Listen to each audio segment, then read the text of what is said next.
45వ కీర్తన దేవుని యొక్క మహాకృప. ఇప్పటికీ 10 రోజులు ఇదే వేదిక మీద నిలబడి ఈ కీర్తన గురించి ధ్యానిస్తూనే ఉంటున్నాం. దేవుడు ఒక ఊటలాగా తన యొక్క వాక్యాన్ని కీర్తనలోంచి మనకు బయలుపరుస్తూనే ఉంటున్నాడు. మొట్టమొదటిగా ఆయన మనం ఎలా చూసామనేది మనం మర్చిపోకూడదు. ఎవరైనా ప్రేమిన వాళ్ళ కృపగల దేవుని కుమారునిగా చూశాం. ఆ తర్వాత దేవుని బిడ్డలారా ఆయన ఎలాంటి వాడు అనేది కూడా గత వారం ఒక వారియర్ గా యుద్ధశూరునిగా మనం విన్నాం. మూడవదిగా ఆయన నీతి గల రాజు అనగా రైచియస్ కింగ్ గా మనం ఇప్పుడు చూడబోతున్నాం. నాలుగవదిగా గ్లోరియస్ బ్రైడ్ గ్రూమ్ అనగా మహిమాన్వితుడైన పెళ్లి కుమారుడు. పెళ్లి కాని యవనస్తులు అందరూ కూడా ఇప్పుడు నేను చెప్పబోయేటువంటి ఈ వాక్యం వచ్చే వారం దీని యొక్క కొనసాగింపు. తప్పనిసరిగా వచ్చే వారం కూడా మీరు వచ్చి దేవుని యొక్క వాక్యాన్ని ఈ అంశం యొక్క కొనసాగింపును మీరు వినాలని కోరుతున్నాను. ఎవరిని పెళ్లి చేసుకోవాలని ఊరికే సలహాలు ఇచ్చేటువంటి వాడిని కాదు. నేను చెట్టు కింద ప్రేరణ గారు ఉచితమైనటువంటి సలహాలు ఇవ్వడానికి దేవుని యొక్క వాక్యానుసారంగా చెబుతుంటున్నాను. వినని సందేశాన్ని ఈ రోజు ఆ తర్వాత వచ్చే వారం కూడా సమయం ఒకవేళ సరిపోకపోతే వచ్చే వారం కూడా దీని యొక్క కొనసాగింపును వివాహం గురించి వినబోతుంటున్నారు. ఎవరిని పెళ్లి చేసుకోవాలి, యేసయ్య ఎలా పెళ్లి చేసుకున్నాడు, అనగా ఆధ్యాత్మికంగా తన సంఘాన్ని ఎలాగ వివాహం చేసుకోబోతున్నాడు అనేది అంతా కూడా వాక్యానుసారంగా దేవుని సారాన్ని మన వాక్యాన్ని ధ్యానించబోతున్నాం. ప్రభువునందు ప్రియమైనటువంటి వాళ్ళారా, దేవుని యొక్క మహాకృప కొద్ది నిమిషాలు మాత్రమే యేసయ్య వారియర్ గా 45వ కీర్తనలో రాయబడి ఉంది. అనగా దేవుని బిడ్డలారా, యేసు ప్రభువు యుద్ధశూరుడు. అనగా ఎవరి మీద యుద్ధము ప్రారంభించాడు, ఎక్కడ ప్రారంభించాడు? గెత్సేమనే తోట. కేవలం మీకు జ్ఞాపకం మాత్రమే చేస్తున్నాను, అది అలా కొనసాగింది. తర్వాత ఎక్కడ యుద్ధమును ప్రారంభించాడు అనగా అసలైనటువంటి భౌతికమైనటువంటి యుద్ధం మీద ప్రారంభమైంది.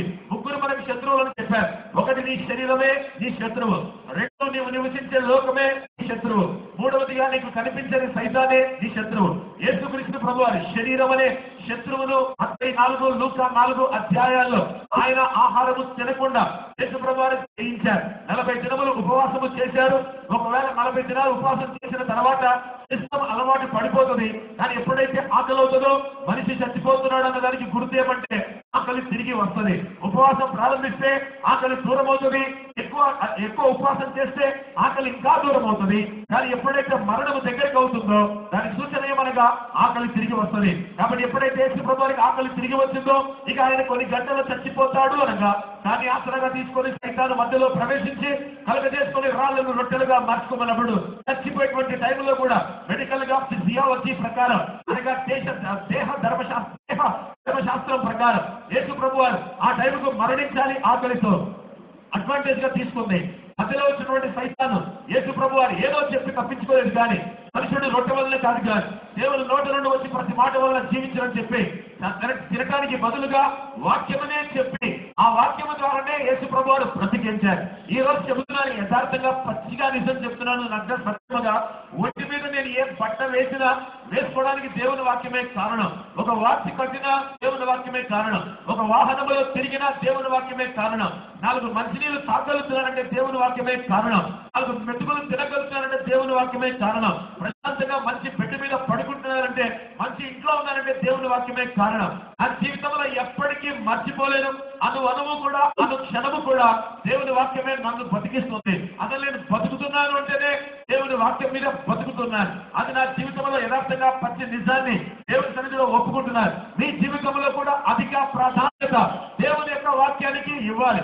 ఎవరైతే దేవుని వాక్యాన్ని వింటారో, ఆయన పట్ల విధేయత చూపిస్తారో వాళ్ళు ఈ సమాజంలో చాలా గొప్పగా దీవించబడతారు. అందులో సందేహమే లేదు అనేది గ్రహించారు. సాయంకాల సమయమైన ప్రభునందు ప్రియమైన వారులారా, అందుకని యేసు ప్రభువు భౌతికమైన ఆహారము కంటే కూడా ద్వితీయోపదేశకాండం 6వ అధ్యాయం 8వ అధ్యాయం ఆ వాక్యాలు తీసి సైతానుకు చెప్పుట ద్వారా తిని బ్రతుకుట కంటే తన వాక్యమును బోధించడం ద్వారా లేదా సైతాను ఎన్కౌంటర్ చేయడం ద్వారా తన వాక్యము ద్వారానే యేసు ప్రభువు చచ్చిపోకుండా బతికిపోయారు అనేది గ్రహించారు. నిజంగానే దేవుని వాక్యం మనలందరినీ కూడా బ్రతికిస్తుంది.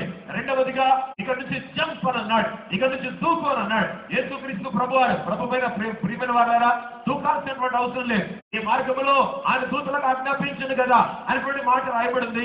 అదే మాటను యేసు ప్రభువారికి సైతాను చెప్తున్నాడు. కానీ అయితే యేసుక్రీస్తు ప్రభువారు మాత్రం దేవుని మార్గంలో ఉన్నాడు కనుక వారి మార్గంలో లేడు కనుకనే దూకకుండా యేసు ప్రభువారు వెళ్ళిపోయారు. నీకు ఒకటే మాట చెప్తున్నారు, ఈ మార్గములలో అనగా దాని యొక్క అర్థమేమనగా మనం ఆయన మార్గములో ఉన్నాము అని అర్థం.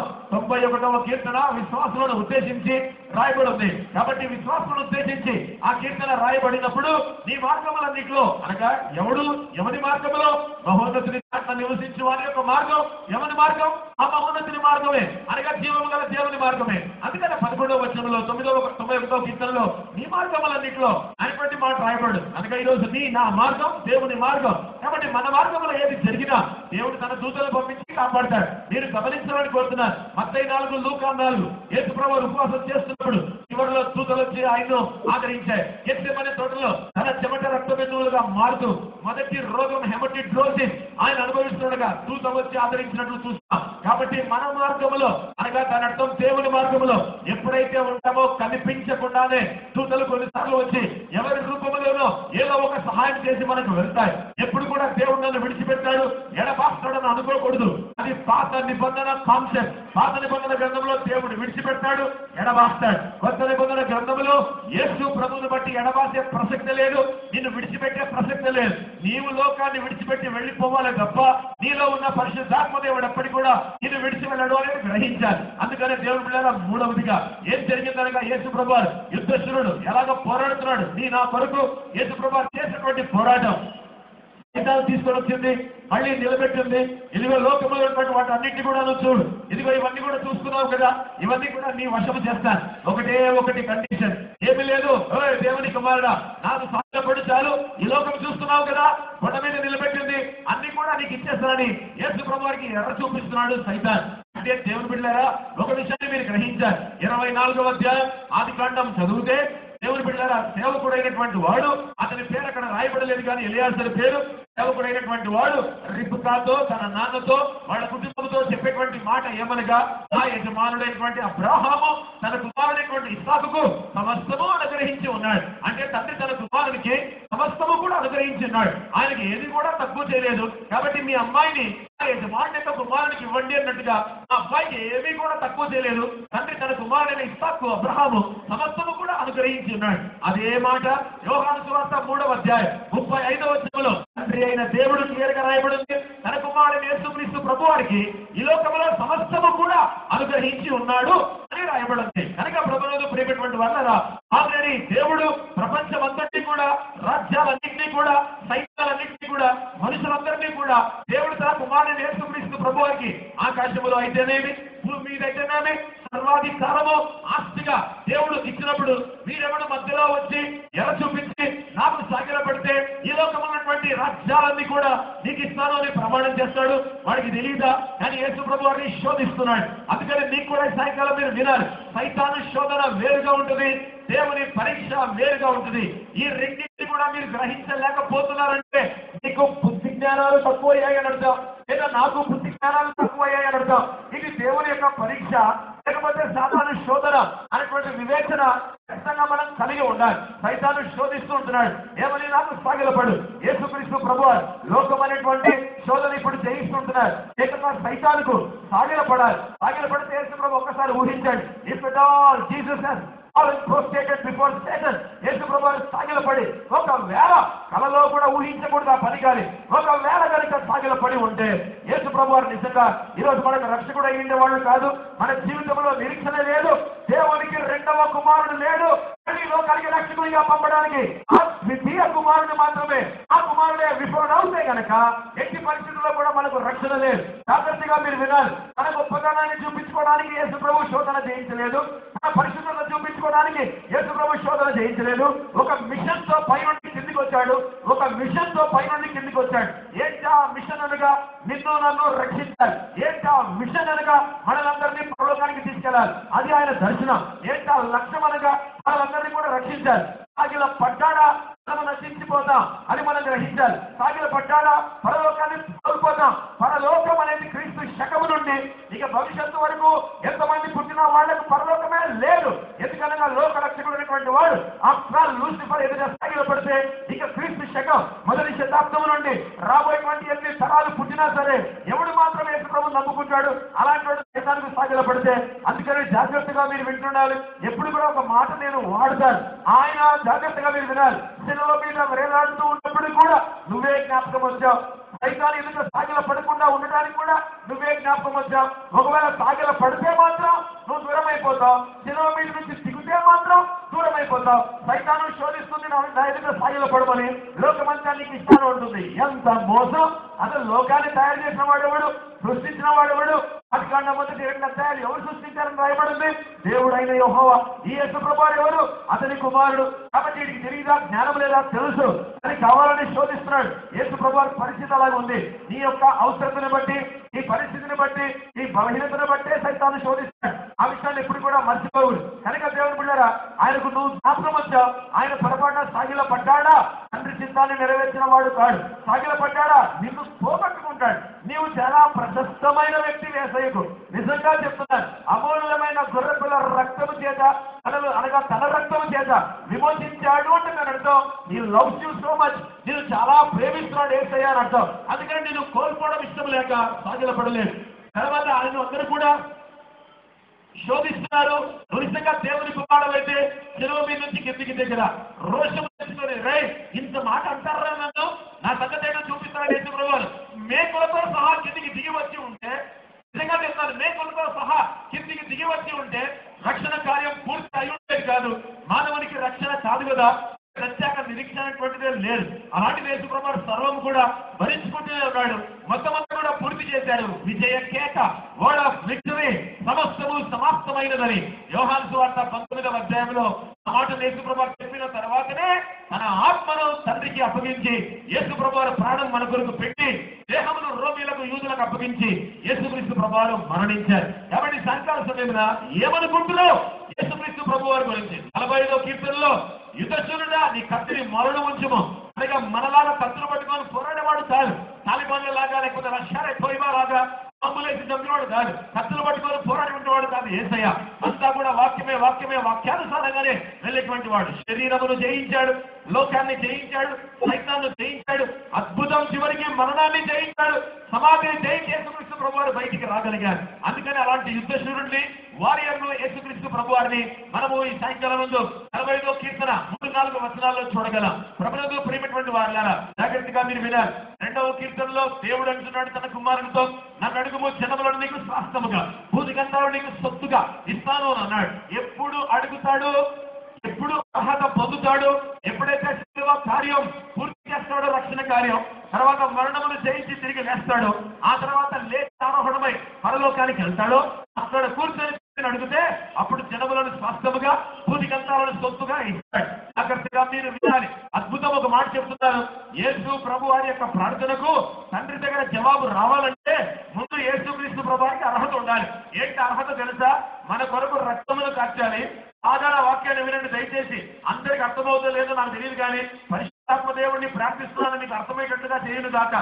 ప్రభువును ప్రియమైన వారులారా, ఆయన అర్హత సంపాదించాలంటే నన్ను అడుగుము జనములను నీకు స్వాస్థము, భూదిగంతాలను నీకు సొత్తుగా ఇస్తాను అడగమన్నాడు దేవుడు. అంటే కుమారుడిని ప్రార్థించమన్నాడు. ఇప్పుడు ఉదాహరణకు అనుకుందాం, కుమారుడు అడుగుతున్నాడు తండ్రిని, జనములను నాకు ఇచ్చేయి తండ్రి, భూదిగంతాలను నాకు సొత్తుగా ఇచ్చే తండ్రి, జనములను స్వాస్థగా ఇవ్వు తండ్రి. ఇస్తాను కానీ ఏంటి నీ అర్హత? ఏంటి నీ అర్హత కుమారుడు? ఏంటి నీ అర్హత?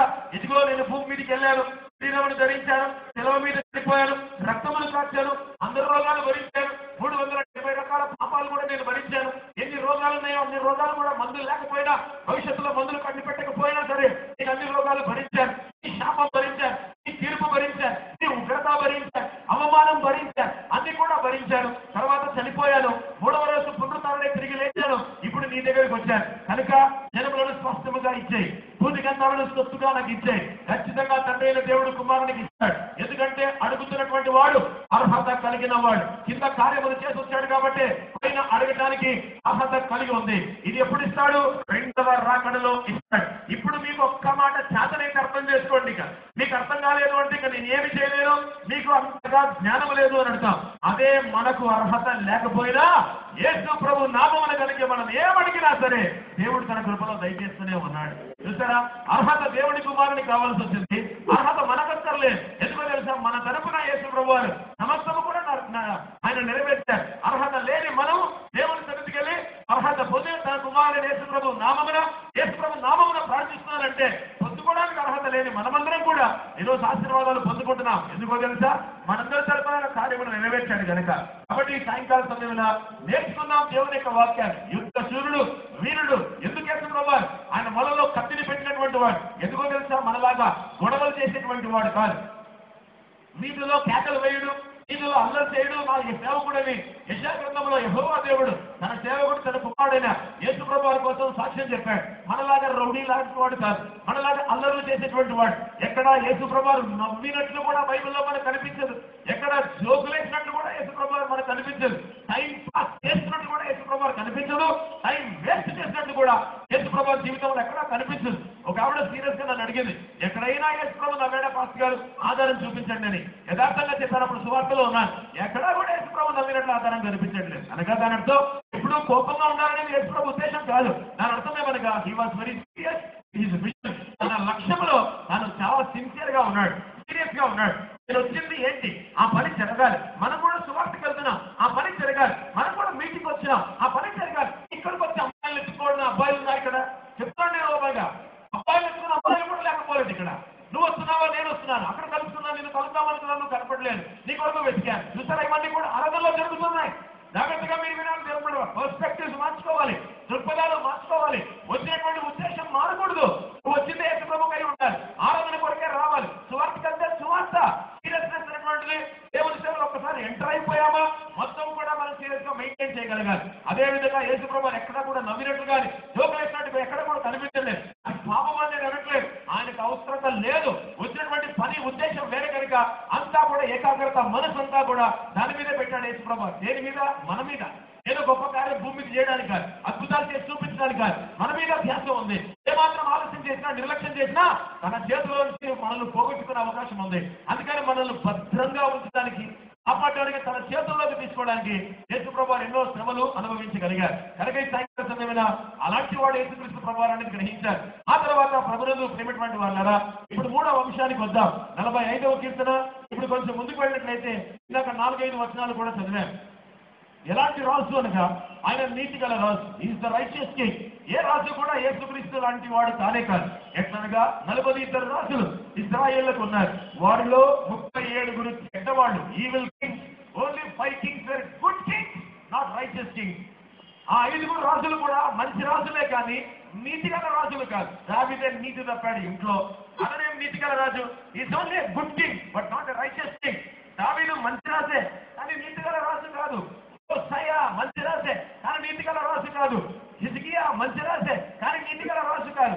ఇలాగ దేవుడు బిడ్డలారా, వీళ్ళు మంచి రాజులే కానీ నీతి గల రాజులు కాదు. కానీ వీళ్ళందరిలోకి కూడా 40వ కీర్తన ప్రకారం ఎవరు రైచియస్ కింగ్, ఎవరు నీతి గల రాజు అనగా కేవలం యేసుక్రీస్తు ప్రభువారు మాత్రమే. సాయంకాలం మంది కొన్ని విషయాలు చెప్తారు. అలా కూర్చొని దేవుని యొక్క వాక్యాన్ని వినాలని కోరుకుంటున్నారు. యేసు ప్రభువారు రాజు అని 45వ కీర్తనలో కూడా రాయబడింది. 3 సంఘటనలు తన జీవితంలో చాలా ప్రాముఖ్యం. యేసు ప్రభువారు జన్మించారు. జన్మించిన తర్వాత జాగ్రత్తగా మీరు గ్రహించాలి, వర్తమానం దేవుడు రకరకాలుగా అందజేశాడు. కోయరవాళ్ళు, యవనస్తులు, ముఖ్యంగా క్రైస్తవులు, వయసులో పెద్దైన వాళ్ళకి ఇంకేం చెప్పలేదు. ఎందుకంటే వయసు అయిపోయింది, ఇంకేం చేయలేరు. వాళ్ళు ఇంట్లో కూర్చొని ప్రార్థన చేయడం తప్ప ఇంకేం చేయలేరు. మనలాగా దూసుకుపోలేరు దేవుని యొక్క సన్నిధిలో కానీ లేదా దేవుని యొక్క సేవలో కానీ. ఎవరో కొందరే ఈ వయసులో కూడా పోరాడి బలహీనతలు జయించి దేవుని సువార్త చేయాలనుకుంటారు. కొందరు నిజంగానే జీవితాన్ని వేస్ట్ చేసి ఇప్పుడు దేవుని దగ్గరికి వచ్చిన వాళ్ళు కూడా ఉన్నారు మన మధ్యలో. యథార్థంగా చెప్తున్నాను, దేవుని సన్నిధిలో దేవుని బిడ్డలారా వాక్యాలు వినాలని కోరుకుంటున్నాను. దయచేసి మీరు గ్రహించండి. ఒక తార ఆకాశంలో వెలిసింది, ఒక నక్షత్రాన్ని దేవుడు అక్కడ పెట్టాడు. చాలా మంది శాస్త్రజ్ఞులు అనుకున్నారు ఇది సూపర్నోవా అని అనుకున్నారు. సూపర్నోవా అనేటువంటి ఒక పెద్ద స్టార్ ఇది అని అనుకున్నారు. వజంటే సూపర్నోవా స్టార్, అది సూపర్నోవా అనేటువంటి నక్షత్రం ఏమాత్రం కూడా కాదు. దేవుని బిడ్డలారా, ఆ నక్షత్రం కోసం ముందుగానే ప్రవచింపబడింది. ఎక్కడ? ఆదికాండములోను, ఆ తర్వాత సంఖ్యాకాండములో కూడా నక్షత్రం కోసం ఎవరు ఎలాగొస్తారనేది ముందుగానే చెప్పబడింది. ఆ తర్వాత ఏమైపోయింది ఆ నక్షత్రం అనగా ఆయన నక్షత్రం అటువంటి మాట జ్ఞానులు వాడతారు. గ్రహించాలి, దూతలు వెళ్ళి అక్కడున్న కొలలకు చెప్పారు యేసుప్రభువు పుట్టారని. సార వెళ్ళి ఆకాశంలో అక్కడున్న జ్ఞానులకు అది మాట్లాడలేదు, మౌనంగానే ఉంది. అది కేవలం ప్రకాశించింది. అది కదులుతూనే ఉంది కానీ దాంట్లో జీవం లేదు. అది కదులుతూనే ఉంది కానీ దానికి మాటలు లేవు. అది కేవలం ప్రకాశిస్తుంది తప్ప కమ్యూనికేట్ చేయలేదు అని చెప్పడం లేదు యేసుప్రభువు పుట్టారని. అది పుట్టేసరికి వింతైన తార ఆకాశంలో కనిపించేసరికి వాళ్ళందరూ కూడా దేవుని బిడ్డలారా, మరి అందరూ కూడా శాస్త్రజ్ఞులు కాబట్టి వాళ్ళు జ్ఞానులు కనుక అంతా కూడా వెతికారు. వెతికిన తర్వాత ఏంటి ప్రత్యేకత అన్నప్పుడు వాళ్లకు బయలుపరచబడినటువంటి విషయం క్రీస్తు పూర్వం 6వ శతాబ్దంలోనే దానియేలు అదే బబులోను దేశంలో ఉన్నాడు. బయలుపరచబడినటువంటి విషయంగా కనుక ఒకడు యూదులకు రాజు పుడతాడు అని కనుక నక్షత్రం తెలియజేసింది. యేసు ప్రభు రాజు అని ఎవరికి? అన్యులకు. ముగ్గురు అని అనుకుంటున్నాం. చాలా మంది సేవకులు ముగ్గురు పేర్లే చెప్తున్నారు. 4వ వాడు మిస్ అయిపోయాడు. 4వ వాడి పేరు అర్తమాన్ అని కూడా చెప్తున్నారు. ముగ్గురు కాదు, నలుగురు కాదు. వాస్తవానికి కొన్ని వందల మంది రాజులు, జ్ఞానులు అందరూ కూడా కలిసి ఒంటెల మీద 700 మైళ్ళ దూరంలో బబులోను దేశంలోంచి యేసుక్రీస్తు ప్రభు వారిని చూడటానికి వచ్చారు. వాళ్ళ జీవితంలో ఒప్పుకున్నటువంటి విషయం ఏమనగా అప్పటికి నెబుకద్నెజర్ చనిపోయాడు. ఎవడు పరిపాలిస్తున్నాడో తెలియదు కానీ మొత్తానికి వాళ్ళ రాజుని పక్కన పెట్టేసి అసలు బాగా వచ్చింటారు ఒక విషయం. వాళ్ళు బబులోనీయులు, 2 జ్ఞానులు, అందులో కొందరు రాజులు ఉండొచ్చు, వాళ్ళు ఐశ్వర్యవంతులు, ధనవంతులు, అయిన వాళ్ళకి చాలా జ్ఞానం ఉంది. అలాంటి వాళ్ళు తమ దేశాన్ని విడిచి, తమ రాజును విడిచి బబులోనీయులైన వాళ్ళు, అందులైన వాళ్ళు, ఇతర వాళ్లకు అన్యుడైనటువంటి వాళ్లకు కూడా ఎవరో ప్రాయుడైనటువంటి యూదుడైన యేసు ప్రభువును చూడాల్సిన అవసరం ఏంటి? కారణం ఒకటే తార, కారణం ఒకటే నక్షత్రం. ఒక మాట యవనస్తులు అందరికీ చెప్తున్నారు, క్రైస్తవులు అందరూ కూడా వినాలి. జీవము లేని నక్షత్రం మాట్లాడింది వాళ్ళతో. జీవము లేని నక్షత్రం కమ్యూనికేట్ చేసింది యేసు ప్రభువు పుట్టాడని. అది కదిలిందే కానీ దాంట్లో జీవం లేదు. అది కదిలిందే కానీ అది మాట్లాడలేదు. కానీ నువ్వు దానికి భిన్నంగా కదులుతున్నావు, మాట్లాడుతున్నావు, చక్కగా సంకేతాలు పంపిస్తావు, సమాచారం అందిస్తావు, చక్కగా కమ్యూనికేట్ చేయగలవు. కానీ ఎంతమందిని దేవుని నడిపిస్తున్నావు? జీవం లేని ఒక తార 100 మంది జ్ఞానులను, ఆ తర్వాత రాజులను 700 మైళ్ళ దూరం నుంచి యేసయ్య ఇంట్లో ఉంటుండగా అక్కడికి వచ్చింది. కరెక్ట్ ఇంటి మీద ఆగింది ఆ తార. గమనించారా దేవుడుగా? అది వాడబడినప్పుడు దేవుడి చేత జీవమున్న మనుషులమైన మనం ఎందుకు వాడబడకూడదు? ఇప్పుడు గ్రహించాలి. ఇప్పుడు వాళ్ళందరూ కూడా వచ్చారు. మొట్టమొదటిగా 2వ అధ్యాయం 28వ వార్తలో ఎట్ బర్త్ యేసు ప్రభువు జన్మించినప్పుడు చేత ఆయన ఆరాధింపబడ్డాడు. యూదులకు రాజు అని వాడు స్వయంగా ఒప్పుకున్నారు. హేరోదు దగ్గరికి వచ్చి చెప్పారే, నువ్వు కాదు రాజు, యూదులకు రాజుగా పుట్టినవాడు కదా, మేము ఆయన నక్షత్రమును చూసుకుని అనేటువంటి మాట చెప్పాడు. So at birth he was acknowledged as king. ఆయన జన్మలోనే రాజుగా యేసుక్రీస్తు ప్రభువు పిలువబడ్డారు. దావీదు పుట్టుకతో రాజా కాదే, హి వాస్ ఎ షెపర్డ్. జాగ్రత్తగా మీరు వినాలి. దావీదు గొర్రెలు కాస్తున్నాడు, రాజు అయిపోయాడు. తర్వాత సౌలు చూస్తే గాడిదలకి పుట్టినాడు, రాజు అయిపోయాడు. ఎవడండి పుట్టుకతో రాజు? ఎవడండి పుట్టుకతో రాజు? మరో రాజా పుట్టుకతో, నెబుకద్నెజర్ పుట్టుకతో రాజా. దావీదు చాలా గొప్ప రాజు, అతడు రాజా, ఐశ్వర్యవంతుడు, జ్ఞానవంతుడు, తిరిగే కదా మనకి ప్రపంచంలో భూమి మీద సొలొమోన్ పుట్టుకతో రాజా. ఎవరు కూడా పుట్టుకతో రాజు కాదే. ప్రపంచంలో పుట్టుకతో ఒకటే ఒకడు రాజు, యేసుక్రీస్తు ప్రభువు మాత్రమే. అందులో పుట్టింది సామాన్యమైన కుటుంబంలో, అందులో పుట్టింది కుగ్రామం అనగా దేవుని బిడ్డలారా, ఏమాత్రం గుర్తింపు లేనటువంటి బేత్లెహేమైనటువంటి గ్రామంలో యేసయ్య పుట్టారు. అందులో ఒప్పుకున్నారు, జ్ఞానులు ఒప్పుకున్నారు. చిన్న బాబు అయిన యేసు ప్రభు ఎదుట వాళ్ళు సాగిలపడి బంగారు సామ్రాణి గోడలను సమర్పించారు. అంటే దాని అర్థం యేసు ప్రభు వారు రాజు. అతని నిబంధన గ్రంథంలోని కింగ్ అనేటువంటి మాటకు అర్థం తెలుసా? హెబ్రీ భాషలో మెలక్ అని అంటారు. అంటే దాని అర్థమే కనుక వన్ హూ రూల్స్ యు, నిన్ను పరిపాలించేవాడు రాజు అని. ఈ జీవితాన్ని ఆయన పరిపాలిస్తున్నాడు. ఈ సాయంకాలం ఒక్కరాలు తీసుకో, ఈ భార్య పరిపాలిస్తున్నామో, నిన్ను ఈ భర్త పరిపాలిస్తున్నాడేమో. కొంతమంది భయపడి భార్యలకు లోబడిపోతారు, కొందరు భర్తలకు భయపడి లోబడిపోతారు, కొందరు టీచర్లకు లోబడతారు, కొందరు పైన అధికారులకు లోబడతారు, కొందరు పనులకు లోబడతారు, కొందరు పిల్లలకు లోబడ్డాలను కూడా ఉన్నారు. ఎవరికి లోబడుతున్నాం? సిగ్గు రోషం ప్రతి మనిషి కూడా జీవితంలో కలిగి ఉండాలి, ఇంక్లూడింగ్ మీ. నేను ఎవరికి లోబడకూడదు, మీరు ఎవరికి లోబడకూడదు. ఒకరికే లోబడాలి, రాజుకు లోబడాలి. ఆయన నీ జీవితాన్ని పరిపాలిస్తాడు. ఆయన యేసుక్రీస్తు ప్రభువు జీవితంలో ఎవరికి నువ్వు లోబడాల్సిన అవసరం లేదు. ముందు యేసు ప్రభువుకు లోబడాలి, ఆ తర్వాత నీ జీవితంలో నీ భర్తకు లోబడాలి. మనం గ్రహించాలి. దేవుని బిడ్డలారా, యేసు ప్రభువు జన్మలో తెలియజేయబడింది ఆయన రాజు అని. రెండవదిగా అనగా మరణిస్తున్న సమయంలో కూడా ఆయన రాసి యోహాను సువార్త 19వ అధ్యాయం గబ్బతా అనేటువంటి స్థలం మీద, ఆ సింహాసనం మీద ఎవరు కూర్చున్నారు? పొట్టి పిల్లలు కూర్చున్నాడు. చాలా మంది కిందందరూ కూడా యూదులు ఉన్నారు. యేసు ప్రభువు ఇలాగ చేతులు కట్టుకొని ఒక నేరస్తులాగా, ఖైదీలాగా ఇలాగ నిలబడ్డాడు. విచారణ జరుగుతూ ఉంది. He was encountering Jesus Christ. యూదులకు రాజును నేను చంపుతున్నా, మీ రాజును నేను చంపుతున్నా. కొంచెం పిలాతో జాగ్రత్తగా వినాలి. ప్రతి స్టేట్మెంట్ చాలా ఇంపార్టెంట్. ఆ కాలంలో యూదులను పరిపాలించే రాజు ఎవరు? పొద్దు పిలాతు కాలంలో యూదులను ఏ రాజు పరిపాలిస్తున్నాడు? హేరోదు రాజు పరిపాలిస్తున్నాడు. ఆ రాజు మీద గవర్నర్ ఎవరు? పొద్దు పిలాతే. ఆ పొద్దు పిలాతుకు పైన ఎవరున్నారు? మళ్ళీ కైసరు ఉన్నాడు. ఆలోచించండి, సీజర్ అంటే ఫస్ట్ కింగ్ ఉన్నాడు, తర్వాత గవర్నర్ ఉన్నాడు, మళ్ళీ యూదుల దగ్గరకు వచ్చేకి మాత్రం ఆ జ్యూరిస్డిక్షన్ లో దేవుని పిల్లగా హేరోదు పరిపాలిస్తున్నాడు. ఇప్పుడు జాగ్రత్తగా మీరు వినాలి, అర్థం చేసుకోవాలి. అదే కొంతమంది జ్ఞానులు ఈ హేరోదు దగ్గరికి వచ్చి ఏమన్నారు? యూదులకు రాజుగా పుట్టిన వాడికి నాటిన చాలా గొప్ప వచ్చింది. నేను ఉంటుండగా మళ్ళీ ఒక రాజు అవసరమా అని గొప్పగించాడు. వాక్యాన్ని చాలా జాగ్రత్తగా ఫాలో అవ్వండి. మరొక హీరో వచ్చాడు సీన్లోకి. ఇప్పుడు ఏం జరిగింది? పొంతు పిలాతు ఎట్టి పరిస్థితుల్లో కూడా యూదులకు రాజు యేసు ప్రభువును ఒప్పుకోకూడదు. ఎందుకనగా హేరోదును నియమించింది పొంతు పిలాతే. పొంతు పిలాతును నియమించింది గవర్నర్ గా పైనటువంటి రోమా చక్రవర్తి అయిన కైసరే.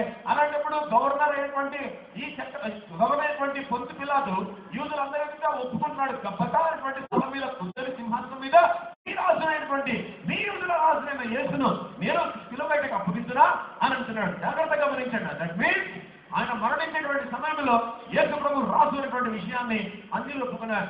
మొట్టమొదటిగా ఆయన జన్మలో అన్యులైన జ్ఞానులు ఒప్పుకున్నారు యేసు ప్రభు రాజుని. రెండవదిగా ఆయన మరణ సమయంలో అన్యుడైనటువంటి పొంతు పిలాతు ఒప్పుకున్నాడు. అంటే his contradicting himself. What an irony! ఏంటి వక్రోక్తి! ఈయన ఉండి అక్కడ మా రాజు హేరోదు, మేము నియమించిన రాజు హేరోదు అనాలి. అలాంటిది మీ యూదుల రాజైన యేసును నేను శిలువ వేయను అంటున్నాడంటే అర్థమైంది. పొంతు పిలాతు సైతం యేసుక్రీస్తు ప్రభువాన్ని రాజుగా ఒప్పుకొని తీరాడు. అంతేకాదు శిలువ మరణం మీద వేలాడుతూ ఉండగా కూడా 3 భాషల్లో రాయబడి ఉంది. సిద్ధపడండి, మార్చి ఏప్రిల్ ఎప్పుడు ఈస్టర్ వస్తే గుడ్ ఫ్రైడే రోజు మళ్ళీ గురజాడ కళాక్షేత్రము బీచ్లలో 7 మాటలు మళ్ళీ నూతన సందేశాలు 7 మాటలు వినబోతున్నారు. నేను అప్పుడు వివరించబోతున్నారు యేసు ప్రభు యొక్క శిలువ మరణం కోసం. ప్రస్తుతానికి కొంత చెబుతుంటున్నాను. మొత్తం 3 భాషల్లో రాయబడింది.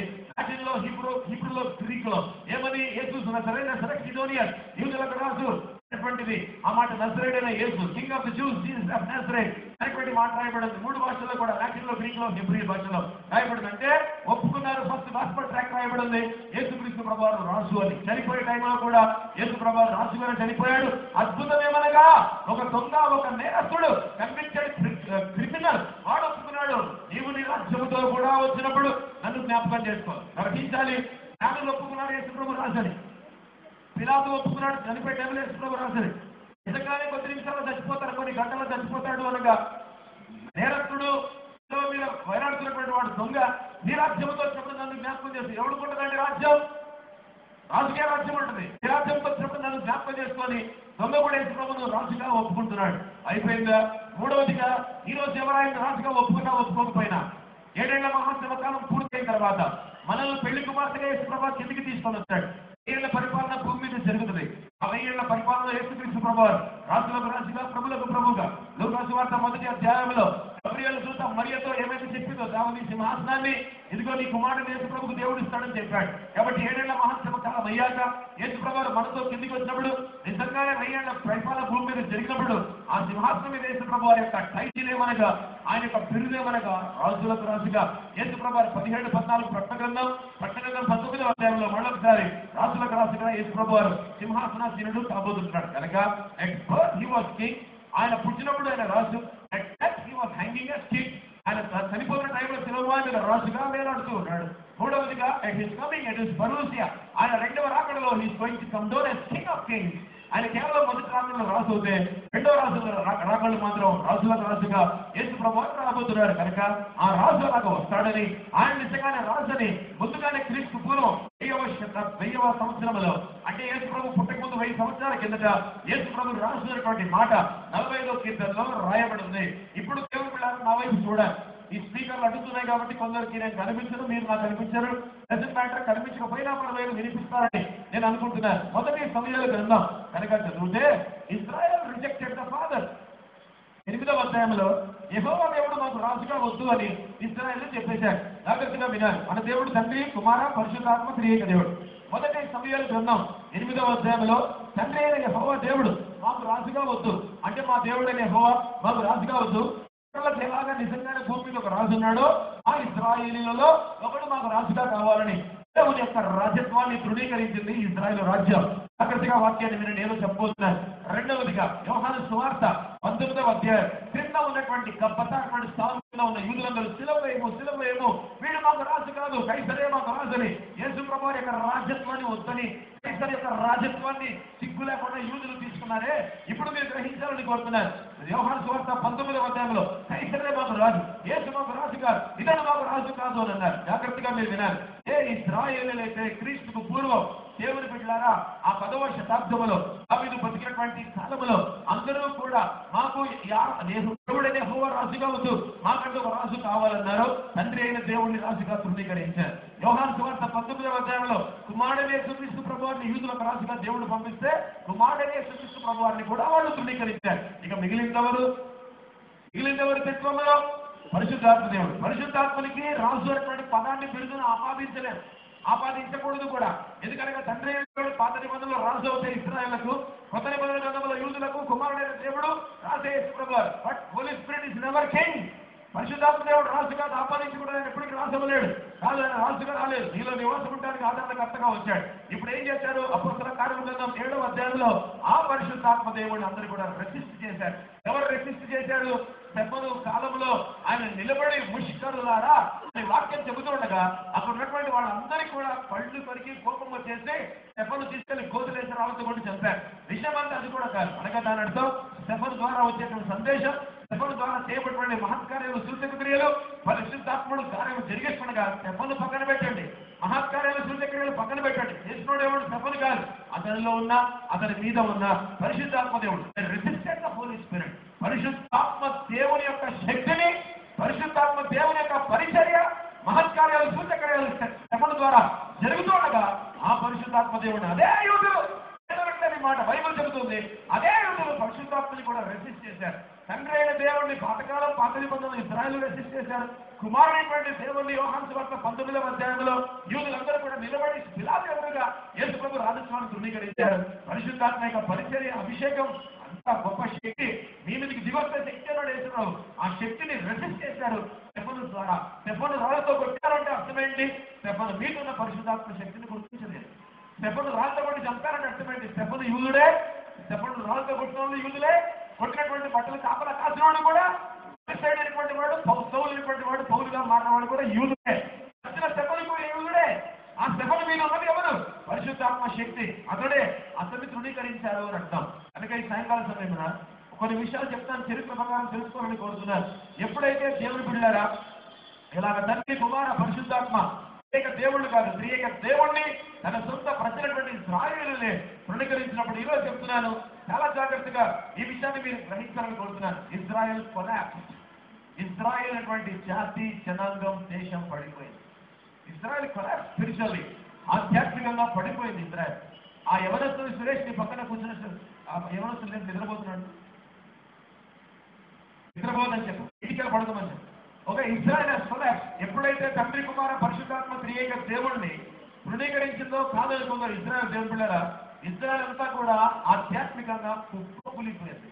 దయచేసి వినాలని కోరుతున్నాను. మీకు వాక్యం అర్థమవుతుందో లేదో తెలుసుకోండి. ఎప్పుడైతే తండ్రి, కుమార, పరిశుద్ధాత్మ త్రియేక దేవుణ్ణి సొంత ఇజ్రాయెల్ ప్రజలే రిజెక్ట్ చేశారో, అనగా వద్దు అని అనుకున్నారో, వాళ్ళు ఎప్పుడైతే ఆధ్యాత్మికంగా కూలిపోయారో వాళ్ళు పొందుకున్న పర్యవసానం జరిగిన నష్టం ఏంటో తెలుసా? ఈ రోజు వరకు కూడా ఇశ్రాయేలుకి ఇక రాజ్యం లేదు. No kingdom. క్రైస్తవులు ఏదో చెప్పబోతున్నాను, వాక్యం మీరు గ్రహించారు. No kingdom to Israel. ఇజ్రాయేలులకు రాజ్యము అనేటువంటిది లేదు. రెండవదిగా వాళ్ళు పొందుకున్నటువంటి భయంకరమైన శాపం పాత నిబంధన గ్రంథంలో ఏంటో తెలుసా? No kingdom. రాజ్యం లేకుండా పోయింది. రాజు కావాలన్నారు, దేవుడు రాజునిచ్చాడు. కానీ ఒక్కరు ఏంటంటే ఆయనని రాజ్యాన్ని పోగొట్టున్నారు పర్మనెంట్ గా. ఎందుకో తెలుసా? దేవుడిని రాజుగా వద్దనుకున్నారు కనుక. రెండవదిగా ఏం పోగొట్టుకున్నారు తెలుసా? జైన్లకు దేవాలయం ఉంది, బౌద్ధులకు ఆరాధించడానికి స్థలము ఉంది, క్రైస్తవులమైన మనకు సంఘం చర్చస్ ఉన్నాయి దేవుడిని ఆరాధించడానికి, ముస్లింలకు మసీదులు ఉన్నాయి, అన్ని మతాల వాళ్ళకు కూడా ఆరాధించేటువంటి స్థలాలు ఉన్నాయి, కేంద్రాలు ఉన్నాయి. ప్రపంచంలో ఆరాధించడానికి మందిరం లేని ఏకైక దురదృష్టవంతులు ఎవరైనా ఇశ్రాయేలీనే. దేవుణ్ణి కాదనుకున్నారు కనుక వాళ్ళకు రాజ్యం లేకుండా పోయింది. యేసు ప్రభువును కాదనుకున్నారు కనుక వాళ్ళకి పిలుపులు లేకుండానే పోయింది. రాజు వద్దన్నప్పుడు నీకు ఎందుకో ఈ రాజ్యం? అందుకనే దేవుడు రాజ్యం తీసేశాడు. యేసు ప్రభువును రక్షకునిగా పంపిస్తే దేవుడి కుమారులను ఒప్పుకోకుండా తృణీకరించావు, రక్షకునిగా తృణీకరించావు, నీకెందుకో ఈ ఆరాధన? అందుకనే దేవుడు వాళ్ళ జీవితంలో మందిరమే లేకుండా చేశాడు. భయంకరం. ఈ రోజు అబ్రహాముకు, కెతూరాకు 6 మంది పిల్లలు పుడితే 6 మంది పిల్లల్లో ఒకరి ద్వారా వచ్చిన వాళ్ళే అరబ్బులు. ఆ అరబ్బులు అబ్రహాము మొదటి భార్య అయినటువంటి శారాకు పుట్టినటువంటి ఇస్సాకు, ఇస్సాకు పుట్టినటువంటి యాకోబు, యాకోబు పుట్టిన 12 కుమారులు, ఇశ్రాయేలు 12 12 గోత్రకర్తలు వాళ్ళే. ఆ 12 గోత్రకర్తల నుంచి 12 గోత్రాలు కూడా బయటకు వచ్చి ఇశ్రాయేలు జనాంగముగా ఉంటుండగా శారా పిల్లలైనటువంటి అబ్రహాము సంతానం అందరికీ కూడా వాళ్ళే దేవుడిని కాదనుకున్నారని. రాజ్యము లేకుండా చేశాడు దేవుడు, రెండవదిగా మందిరము లేకుండా చేశాడు దేవుడు. ఇప్పుడు మీరు గ్రహించాలి, అదే అబ్రహాము రెండవ పెళ్లి చేసుకునగా కెతురాను ఆయనకు పుట్టిన 6 కుమారులలో మిద్యానీయులు పుట్టారు, అరకులు పుట్టారు. ఆ అరకుల చేతికి అబ్రహాం మొదటి భార్యైనటువంటి శారా యొక్క పిల్లలైనటువంటి ఇశ్రాయేలు యొక్క మందిరాన్ని వేరేవాళ్ళ చేతికి అప్పగించాడు. ఈ రోజు కూడా సాయంకాలం అందు గ్రహించాలి, దేవుడు ఇచ్చినటువంటి అవకాశాన్ని వనరులు నువ్వు వాడుకోకపోతే జీవితంలో ఇక అంతే, దగ్గర నుంచి తీసేస్తాడు. ఏమనుకోదని కొంతమందికి డైరెక్ట్ గా ముఖం మీద చెప్పాలనుకున్నాను ఈ సాయంకాలం. వాళ్ళు ఎవరంటే పేర్లు చెప్పను, కానీ మీరు చాలా సమయాన్ని వృధా చేస్తున్నారు సమయాన్ని. జీవితం అంతా కుటుంబమే అనుకుంటున్నారు. పొరపాటు. అందరూ కూడా కుటుంబాలు అనుకోనంటే బైబిల్లో ఈరోజు మనకి ఇది వచ్చిందని కాదు, కుటుంబమే ఉండాలి. ఎంతవరకు కుటుంబం అంతవరకే.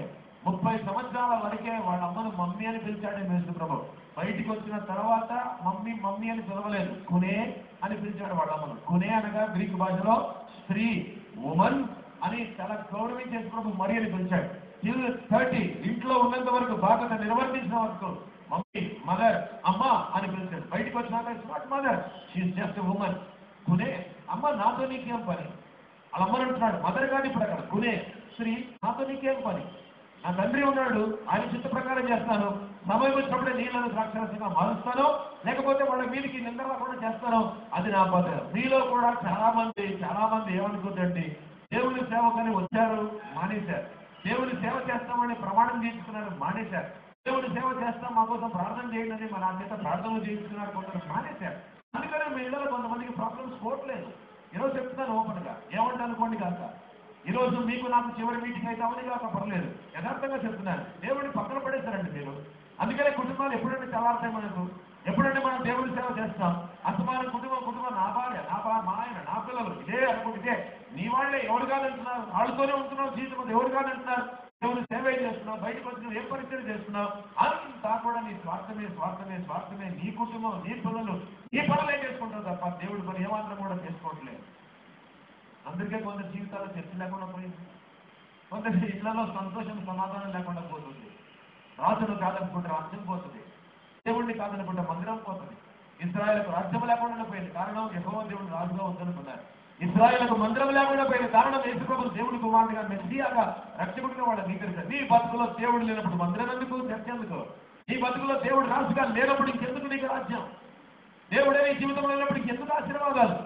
ఆలోచించండి ఒకసారి సాయంకాలం ముందు సీరియస్ గా. నేను మాట్లాడే ప్రతి మాటకు దేవునికి నేనే లెక్క చెప్పుకోవాలి. అనవసరంగా మాట్లాడలేను, అనవసరంగా ఎవరిని ఏం అనలేదు. సాయంకాలం ముందు నిజంగానే కొందరు నేర్చుకొని తీరాలి. పాఠాలు తృణీకరిస్తున్నావా దేవుణ్ణి? తృణీకరిస్తున్నావా? ఇది చేసేస్తాను, అది చేసేస్తాను, ఎన్నో చెప్తున్నావు. దేవుడికే మోసం చేస్తున్నావు, దేవుడికే మోసం.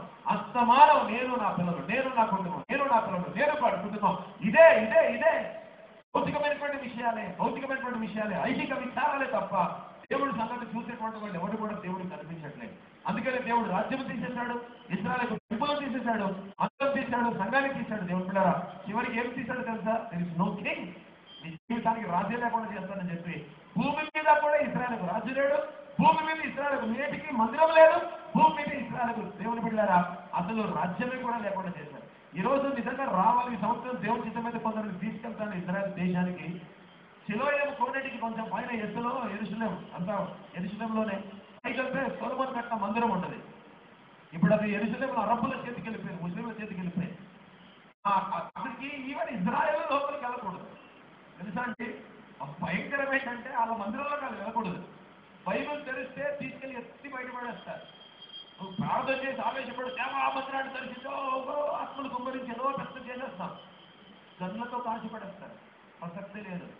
బైబిల్ చదివేవా ఎత్తి బయటపడేస్తారు. ప్రార్థనలు చేసి హడావడి చేసి ఆత్మ కుమ్మరి అధిజన ఆవేశంగా చేసేవా గన్లతో కాల్చిపడేస్తారు. ఎవరి ఆధీనంలో ఉందో తెలుసా అంటే అరబ్బుల ఆధీనంలో ఉంది. ఈ ఇశ్రాయేలు ఎక్కడున్నారో తెలుసా అంటే దయచేసి వాక్యం ఏంటంటే సార్, ఆవరణం, పరిశుద్ధ స్థలం, అతి పరిశుద్ధ స్థలం. ప్రధాన యాజకుడే అతి పరిశుద్ధ స్థలానికి రావాలి. ఇశ్రాయేలు ప్రజలందరూ కూడా పరిశుద్ధ స్థలంలో ఉండాలి, ఆవరణంలో అన్యులు ఉండాలి. ఇప్పుడు ఏమైపోయిందో తెలుసా అండి, ఆ పరిశుద్ధ స్థలం అరబ్బుల చేతికి, అన్యుల చేతికి వెళ్ళిపోయింది. ఈ ఆవరణం బయటంతా కూడా రేలింగ్ వాల్, ఏడుపు కూడా. అక్కడ నిలబడి గడ్డాలు వేసుకొని నల్ల బట్టలు వేసుకొని థోరా ధర్మశాస్త్రం 5 పుస్తకాలు, ఆదికాండం ద్వితీయోపదేశకాండం పుస్తకాన్ని పట్టుకొని ఇలా ఊపుకుంటూ ఇప్పుడు చదువుతారు అందరు. వాక్యం చదవడం ఏంటంటే ఇలా గడ్డం పెంచి టోపీలు కంపల్సరీ లోపలికి వెళ్తే టోపీ పెట్టుకొని తినాలి. టోపీ లేకుండా ఎవరు వెళ్ళకూడదు. ఈ టోపీ పెట్టుకోండి లోపలికి వెళ్ళాలి. ఎవడంటే ఎవరికి తర్వాత చూద్దామని టోపీ పెట్టుకోలేదు. నాకేట అవసరం టోపీ ఎందుకు పెట్టుకోవాలి? నేను టోపీ పెట్టుకోలేదు. ఆ ప్రాబ్లం వాడుతుంది ప్రాబ్లం. నాకేంటి ప్రాబ్లం? ఎందుకంటే డైరెక్ట్ గా టోపీ గీపలేదు అక్కర్లేదని చెప్పి లోపలికి వెళ్ళిపోయారు. టోపీ లేకుండా ఒక్కడే ప్రార్థన చేస్తున్నాను. ఏడుపు కూడా నెహెమ్యా కట్టినటువంటి ఆ గోడలు ఎలాగున్నాయి లోపల అంతా కూడా కన్నాలు కనిపిస్తాయి. ఈ రోజు వాళ్ళ వాక్యం ఏంటి తెలుసా? ఇంకా తోరా పట్టుకున్నారు, ఇంకా అధికారం నుండి ద్వితీయోపదేశకాండం పట్టుకున్నారు, 5 పుస్తకాలు పట్టుకున్నారు. ఇవే చదువుతారు. ఊగుతూనే చదువుతారు. తాగేసి ఊగడం కాదు, అలా భక్తితో ఇలా ఊగుతూ ఉంటారు. నాకు ఊగుతూ ధర్మశాస్త్రం చదువుతూనే ఉంటారు. 5 పుస్తకాలే, ఆదికాండం ద్వితీయోపదేశకాండం. అలా ప్రార్థన ఏంటి తెలుసా అండి? మీరు ప్రార్థన అవసరతలు ఇలాగ చీటీల్లో ఇస్తారు కదా, ఆ చీటీలు చుట్టి ఆ చీటీలు కన్నాల్లోకి వేసేస్తారు. వాళ్ళ నమ్మకం ఏంటంటే ఆ గోడలో నుండి కన్నాల్లో చీటీ వేస్తే దేవుడు ప్రార్థన వింటాడు, ప్రార్థన అవసరంతో దానికి వాపిస్తే అని. విశాఖపట్నంలో ఒక పెద్ద కూడా నాపాలను చీటీ ఇచ్చి వాటిగా కన్నములో ఏంటి అన్నాడు నాకు. కన్నములో ఏంటి ప్రార్థన దేవుడు ఉంటాడు అని మొహమ్మద్ గారు మనసులో అర్థం పడతం లేదు. నాకు బాగా క్లోజ్ లేండి ఆయన, అందుకలాగా అన్నారు. అర్థముందా? ఎక్కడికో వెళ్ళి కన్నాల్లో ప్రార్థన చీటీలు చూరిస్తే లోపలికి దేవుడు ప్రార్థన వింటాడని వాళ్ళది. బాగా వినండి దేవుని బిడ్డలారా. అతి పరిశుద్ధ స్థలంలో ఉండవలసిన వాళ్ళు ఏకంగా మందిరంలో కానీ అతి పరిశుద్ధ స్థలంలో కానీ వెళ్లకుండా ఆవరణంలో నిలబడి గోడ దగ్గర ప్రార్థన చేసుకుంటున్నారు. ఇజ్రాయెల్ గోడ దగ్గర బైబిల్ చదువుతున్నారు. ఇది బైబిల్ కాదు, పాత నిబంధన పట్టుకాలను చదువుతున్నారు. ఇంకా దేనికి ప్రార్థన చేస్తున్నారని వాళ్ళని అడిగితే మెస్సియా మొదటి రాకడ కొరకు ప్రార్థన చేస్తున్నామంటారు. యేసు ప్రభు మొదటి రాకడ కొరకు వాళ్ళు ఇంకా ప్రార్థన చేస్తున్నారట. ఎంత భయంకరం! ఈ రోజు మనం అన్యులుగా విగ్రహారాధికులుగా భారతదేశంలో పుట్టి యేసు ప్రభువును నమ్ముకుని నాలంటూ 29 సంవత్సరాలు పూర్తయింది. మీరు ఎన్ని సంవత్సరాల నుంచి యేసు ప్రభువును నమ్ముకున్నారు? ఈరోజు యేసు ప్రభు వస్తే మనం ఎంత పడతాం? ఇశ్రాయేల్ కింద ఉండిపోతారు. ఈ రోజు వాళ్లకు ఆరాధించడానికి స్థలం లేదు. దేవుడు మనకు చర్చినిచ్చాడు. ఆమేన్, హల్లెలూయా. నీకు చర్చినిచ్చాడు దేవుడు. ఈ చర్చే నీకు ఒక బ్లెస్సింగ్. చర్చిని ఎప్పుడు తక్కువ అంచనా వేయద్దు. ఆలస్యంగా వెళ్లేవాళ్ళు బుద్ధి తెచ్చుకోండి. ఎప్పుడైనా చర్చికి ఎప్పుడు లేట్గా వెళ్ళకండి. అది దేవుని మందిరం, ఆరాధించే స్థలం. దానికి సమయం అంటే ఒకటి ఉంది. దేవుడిని గౌరవించగలగాలి, వెళ్ళాలి చర్చికి. అందుకని వాళ్ళు రాజు వద్దు అనుకున్నారు, రాజ్యం తీశాడు. యేసు ప్రభు దేవుడిగా వద్దు, రక్షకుడిగా వద్దు, సరే మాకు రాజు ఎందుకు రాజు మందిరం కూడా తీశాడు. రాజన్నోడే లేడు. ఇప్పుడు ఇశ్రాయేల్ రాజ్యం ఉంది. మనుషులు ఉన్నారు కానీ రాజ్యం లేదు, మందిరం లేదు, రాజు లేడు. ఆరాధించుకోవడానికి పరిశుద్ధ స్థలంలో, అతి పరిశుద్ధ స్థలంలో ఉండవలసినటువంటి వాళ్ళు ఆవరణంలో నిలబడి పంచకాండాలు చదువుకుంటున్నారు. బ్యాక్వర్డ్ పీపుల్, వెనకబడిన తరగతి వీళ్ళే. మనం చూసిన ఫార్వర్డ్ లాగా ముందుకెళ్ళిపోయాం. యేసు ప్రభు నమ్ముకొని కొత్త నిబంధన గ్రంథం అంగీకరించి ఈరోజు యేసు ప్రభు 2వ రాకడను ప్రకటిస్తూ 2వ రాకడ వరకు మనం ఎదురు చూస్తూ ఉంటే మనకంటే ముందు పుట్టిన నిబంధనలో వచ్చినటువంటి ఇశ్రాయేలీయులు యేసు ప్రభువును అంగీకరించకుండా ఇక మొదటి రాకడ కొరకు ఎదురు చూస్తున్నారంటే వాళ్ళ వెనకబడింది మనమా? వాళ్ళే వెనకబడ్డారు. ఈ రోజు నీ స్థితి నీకు తెలియదండి, నీ వాల్యూ నీకు తెలియదు.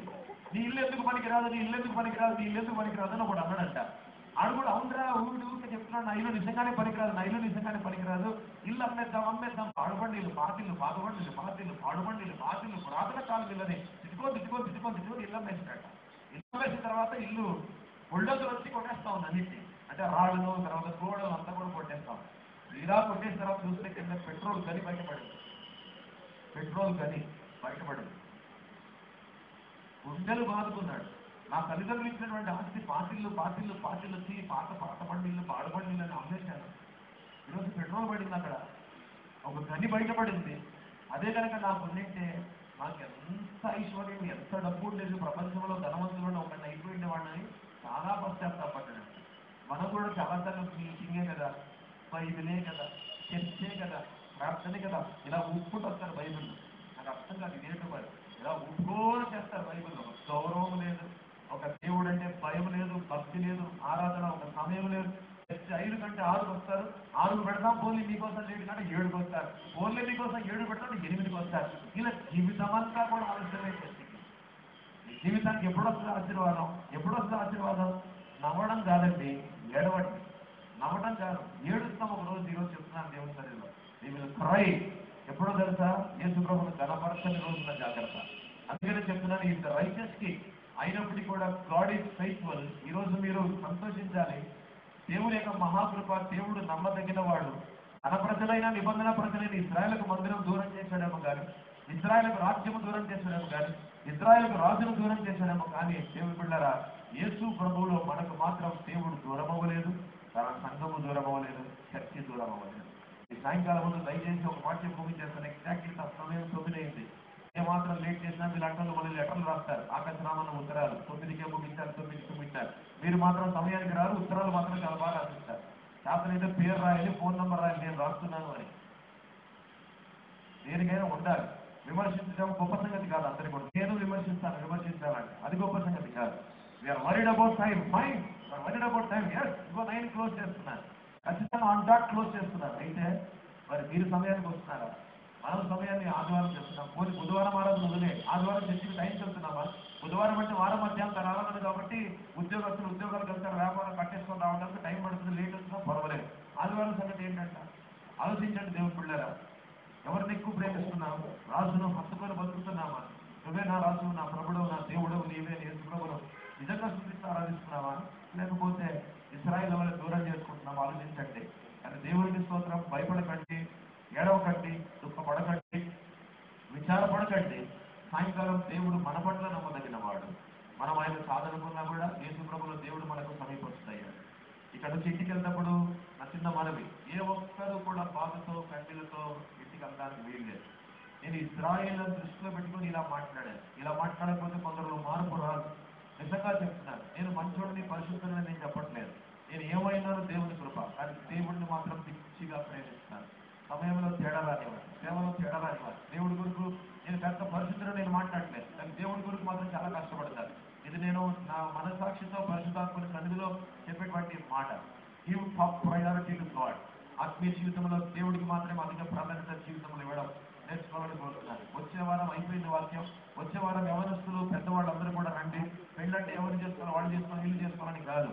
45వ కీర్తనలో యేసుప్రభువు వారు పెళ్లి చేసుకున్నారు. పర్ఫెక్ట్ గా మీరు వినండి సందేశం. వచ్చే వారం ఇంకా ఎక్కువ మందిని తీసుకురండి. గ్లోరియస్ బ్రైడ్ గ్రూమ్, మహిమాన్వితుడైన పెళ్లి కుమారుడిని యేసుప్రభువు వారి 45వ కీర్తనలో చూడబోతున్నాం. దేవుడి మాటలను దీవించిన గాక ప్రార్థిస్తున్నాం. దేవా మీకు స్తోత్రాలు, వందనాలు.